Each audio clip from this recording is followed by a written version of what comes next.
Snack Cu SMK Negeri 7 Pindrang dengan tema 2026 mau ngapain.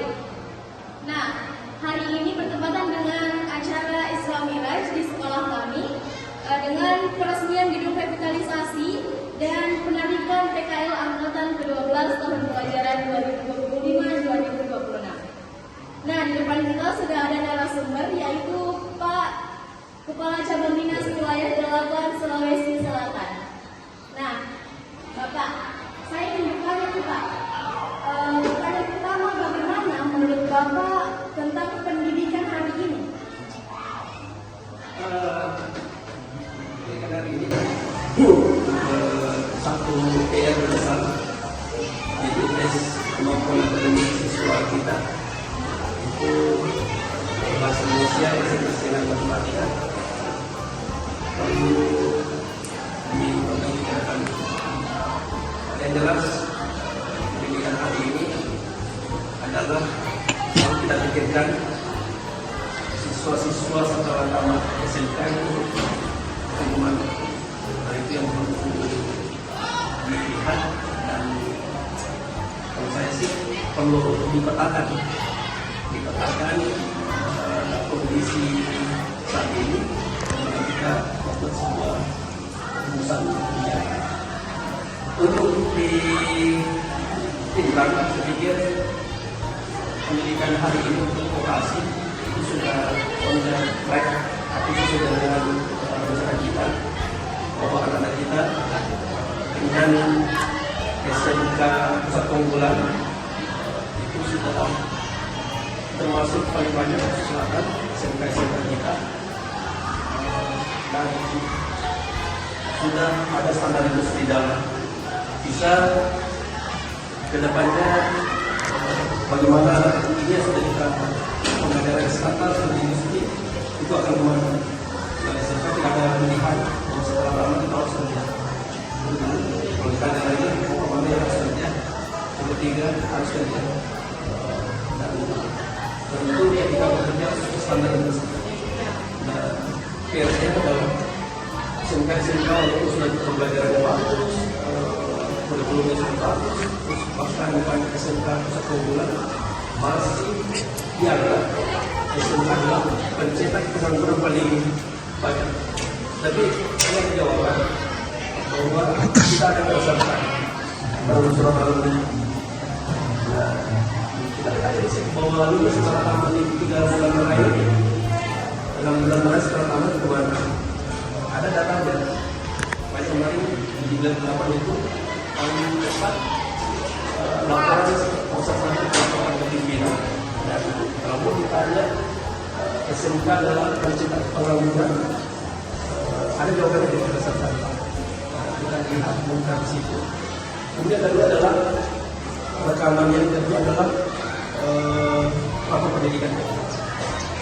Rapor pendidikan itu adalah rapor sekolah.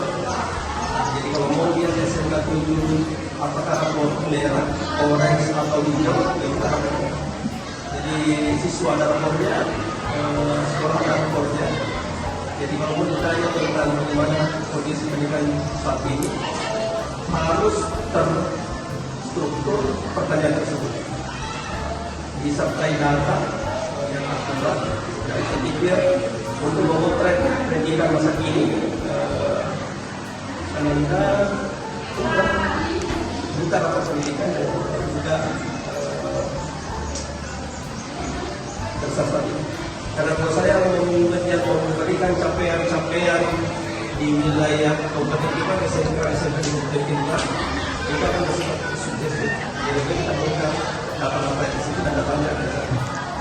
Oke. Terima kasih untuk jawabannya Pak. Selanjutnya itu pertanyaan kedua. Apa pencapaian pendidikan khusus wilayah 8 tahun 2025 kemarin?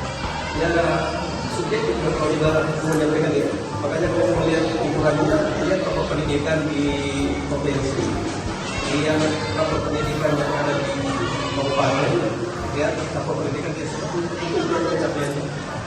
Kalau mau melihat capaiannya adalah misalnya itu adalah kabupaten ini apakah guru-gurunya kompak, siswa-siswanya kompak, pelaksanaannya kompak, dan ada kerjasama antara cabang dinas, kepala sekolah, dengan guru dan siswa. Kalau saya lihat kekompakan itu mungkin indikatornya dari kehidupan sehari-hari. Saya masuk ke sini, guru-gurunya bahagia, senyum, ini berarti senyum. Itu artinya kalau fondasinya sudah kuat sedikit, apapun yang diberikan, asal kita sudah mau kerjasama, sudah mau kompak sedikit, akan mudah dicapai. Jadi subjektif kalau saya mengatakan capaian-capaian, mengatakan akan menjadi sebuah kelainan. Ya, mudah-mudahan tidak jadi riang jutaan, bahkan saya sampaikan di sini karena ini mau di-share kemana-mana. Itu tadi. Sisa kalau mau melihat capaian terburuk sekarang adalah tadi ketika PR terbesar Kabupaten Pindrang, PR terbesar di Selektur, ini tadi tes kemampuan pendidikan. Kasihan kalau misalnya siswa-siswa ujian, kemudian setelah guru juga diklaim guru matematika, guru bahasa Inggris itu tidak profesional, tidak kompeten dalam bekerja.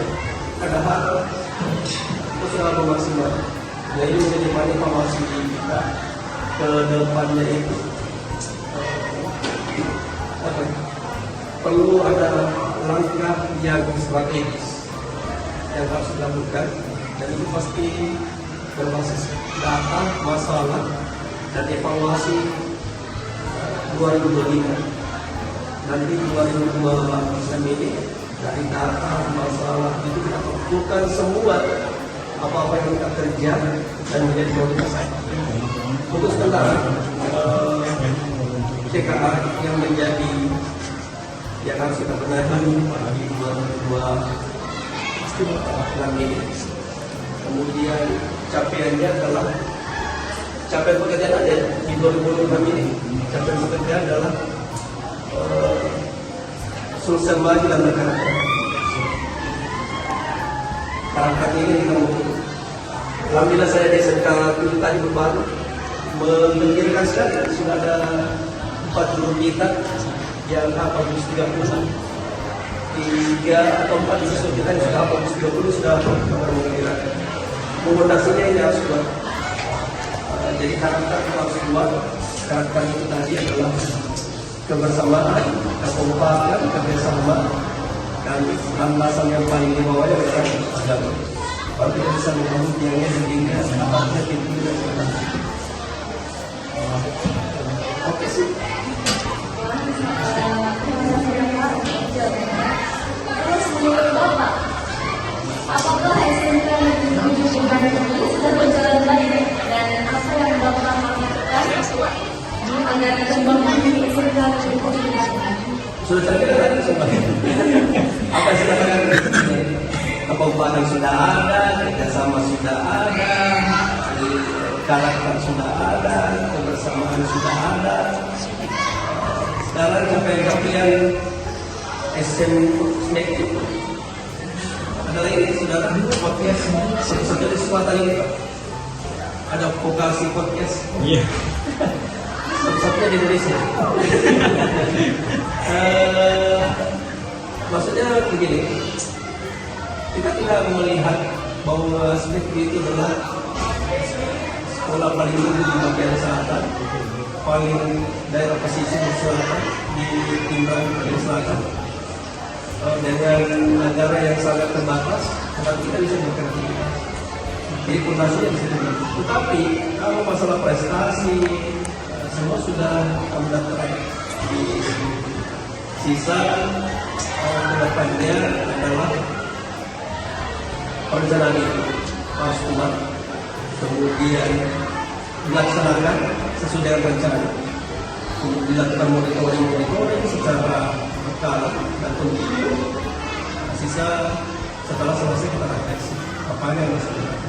Ini siklus yang tidak boleh terlupakan, dan saya pikir semua itu sudah terkumpul di sini. salah satunya yang bisa saya sebut adalah yang DKP. Kalau di jurusan sini, kalau di jurusan perikanan, siapa yang bisa meraih keberhasilan SMK 7 bahwa kita sudah 7 kali pandai udang, 5 kali ya? 5 kali pandai udang, dan itu rutin. Dan ketika ini tidak rutin, saya langsung buat komitmen dengan sekolah sekolah dengan Pak Suleman di sini. Pas ketika mereka sudah pandai, pasti saya tanya, kapan itu tebar benur lagi? Kalau pas sudah tebar benur, pasti bahwa kami sudah pandai.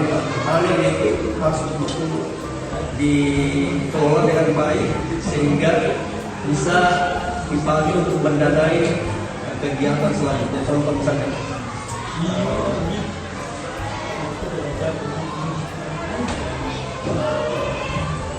bibitnya kan, benurnya kan, atau mungkin akan gitu. Sebenarnya sudah track sisa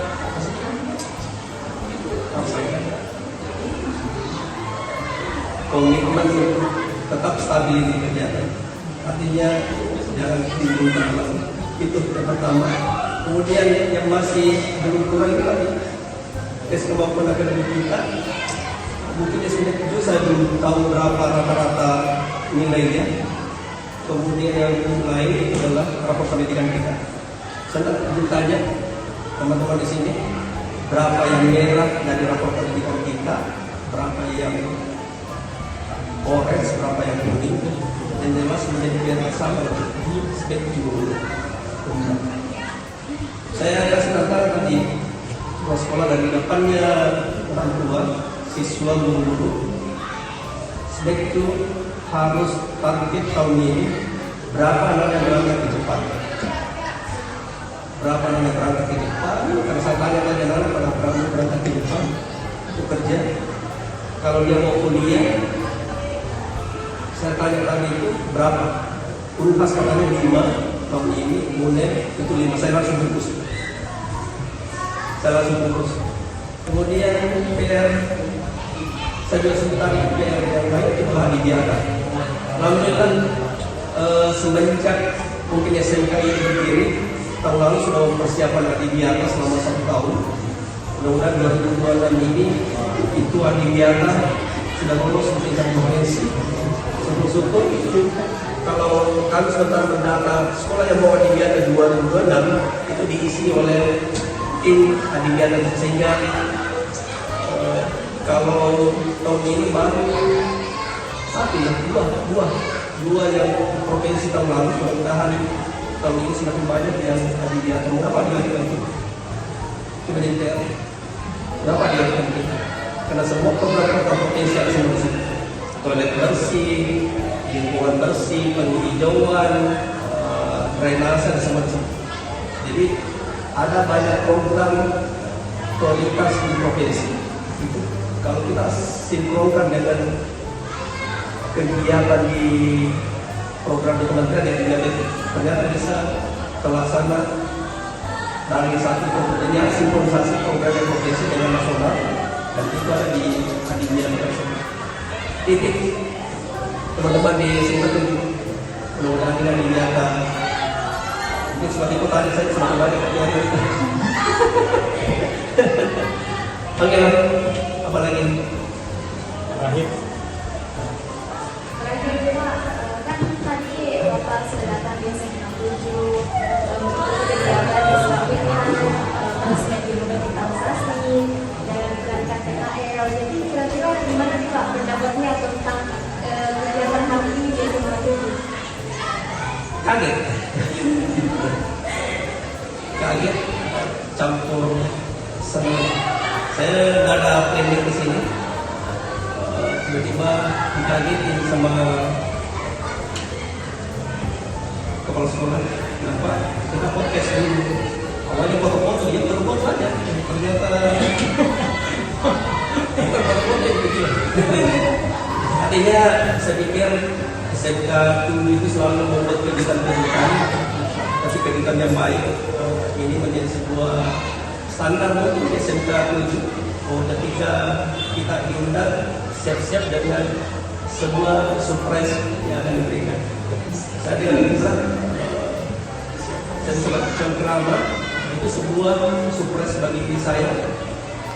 Surprise bagi saya adalah di acara Islamia tadi yang menjadi MC, yaitu siswa kita. Biasa kalau ada acara-acara di tempat yang lain, itu yang biasa jadi MC itu adalah guru.